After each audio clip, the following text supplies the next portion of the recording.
second pillar of an opportunity economy is investing in American innovation and entrepreneurship.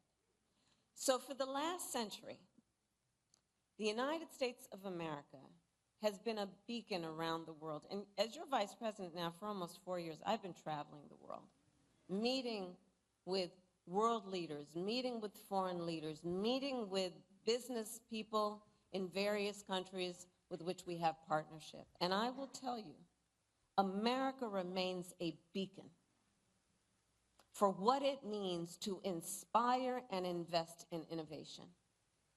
Not only for our ability to come up with some of the most breakthrough ideas, but also our ability to turn those ideas into some of the most consequential innovations the world has ever known.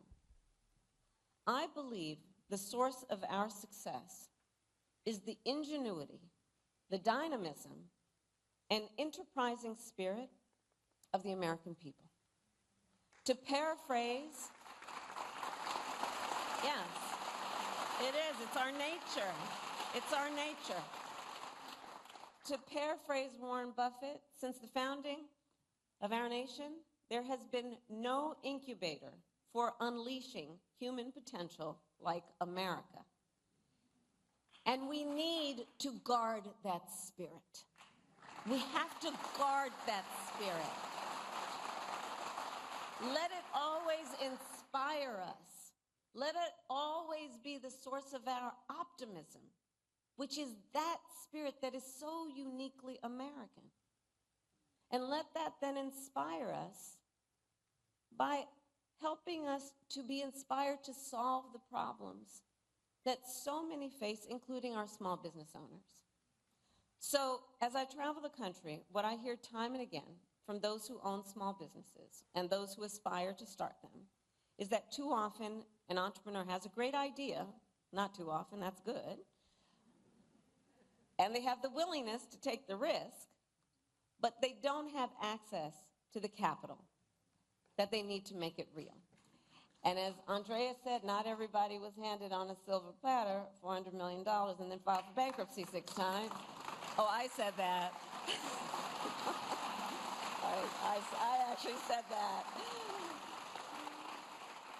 Well, we can make it easier. We can make it easier for our small businesses to access capital. On average, it costs about $40,000 to start a new business. But currently, the tax deduction for startups is only $5,000. So currently, for startup costs, the tax deduction is $5,000. Well, in 2024, it is almost impossible to start a business on $5,000, which is why, as president, I will make the startup deduction 10 times richer, and we will raise it from $5,000 to $50,000 tax deduction. And provide low and no interest loans to small businesses that want to expand. All of which will help achieve our ambitious, some would say, but that's okay, let's be ambitious, our ambitious goal of 25 million new small business applications by the end of my first term. I know this is very achievable. And for anyone here who is a small business owner, works for a small business, or has a small business in your life, you understand what I'm talking about in terms of when we build up our small businesses, what that does to entire communities to lift them up economically, civically, culturally, and in every way. Small businesses, the point being, help drive our economy. And they create nearly 50% of private sector jobs. And they strengthen our middle class. And if we can harness the entrepreneurialism of the American people and unlock the full potential of aspiring founders and small business owners, I am optimistic that no one will be able to outpace us. By contrast,